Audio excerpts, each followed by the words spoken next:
డిగ్రీలు చదువుతున్నారు. డిగ్రీలు అయిపోగానే ఉద్యోగాలొస్తున్నాయి. కాబట్టి పీజీలు మానేస్తున్నారు. మా చిన్నప్పుడు లేదా మేము చదువుకునేటటువంటి దశలో పీజీలకు వెళ్ళేవాళ్ళే ఎక్కువుండేవాళ్ళు.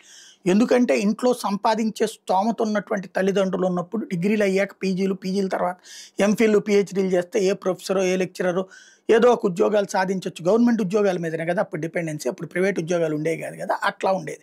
అందుకని ఆ చదువు అట్లా సాగుతూ ఉండేది. లేదా వ్యవసాయమో, వ్యాపారమో అటుకు వెళ్ళిపోయేటటువంటి కుటుంబాలు పోను మిగతా దాంట్లో ఇట్లా ఉండేది.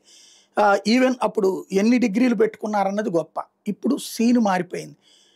ఫీజు రియంబర్స్‌మెంట్‌ల దశలో చక్కగానే సాగింది. ఇప్పుడు ఫీజు రియంబర్స్‌మెంట్ ఎప్పుడైతే తీసేస్తున్నాను నేను ఇంతకుముందే చెప్పా. చదువుకి దూరం అవుతాడు. ఫీజు రియంబర్స్‌మెంట్ అనే దాని వలన చదువులు పెరిగినాయి. మా టైంలో అయితే చదువులకి సంబంధించి ఎవరి ఇండివిడ్యువల్ సంపాదన అదే. ఆ తర్వాత కాలంలో ఫీజు రియంబర్స్‌మెంట్ కారణంగా చదివారు పీజీలు. కానీ ఇప్పుడు పీజీలు చదివేవాళ్ళు కరువయ్యారు. ఎప్పుడైతే ఫీజు రియంబర్స్‌మెంట్ తీసేశారు జగన్మోహన్ రెడ్డి మొదటిసారి అధికారంలోకి వచ్చిన తర్వాత ఆళ్ళ నానబెట్టినటువంటి ఫీజు రియంబర్స్‌మెంట్‌లో పీజీకి తీసేసి దాని బదులు అమ్మఒడి కిందని డబ్బులు పెట్టాడు. అప్పటినుంచినే పీజీలకు సంబంధించినటువంటి అడ్మిషన్స్ ఆగిపోయినాయి. ఇప్పుడు చివరికి ఇదివరకు యూనివర్సిటీలో పీజీ సీట్ కోసం కొట్టుకునేవాళ్ళు. ఇప్పుడు నాలాంటోళ్ళం అట్లాంటి సీట్‌కి అక్కడికెళ్ళి చదువుకునే అవకాశం లేదు కాబట్టి ప్రైవేట్‌గా పీజీ చేశా నేను. అట్లాగే బీఎల్ డిఫరెంట్‌గా మన కాలేజీకి రెగ్యులర్‌గా ప్లాన్ చేసుకున్నటువంటి పని. ఇక్కడొచ్చేటప్పటికి పీజీలకు సంబంధించినటువంటి విచిత్రమైనటువంటి సిట్యుయేషన్ నడుస్తోందనమాట. కన్వీనర్ కోటా సీట్లు కూడా భర్తీ కావట్లేదు యూనివర్సిటీల్లో. చివరికి ఏదన్నా ఆ యూనివర్సిటీ అనుబంధ కాలేజీల్లో ఇమ్మీడియేట్ కోర్సులు అనేటటువంటి పేరుతో నడిపిస్తున్నటువంటి సిట్యుయేషన్ కూడా ఉంది. భవిష్యత్తులో ఇప్పుడు పీజీ లేకపోతే ప్రాబ్లమ్ ఏంటంటే పీజీతో పాటు ఇప్పుడు MA, MEd, MCom MEd, MSc MEd ఇట్లాంటివి చేస్తే రేపొద్దున భవిష్యత్తులో లెక్చరర్ ఉద్యోగాలకి అర్హత సాధిస్తారు.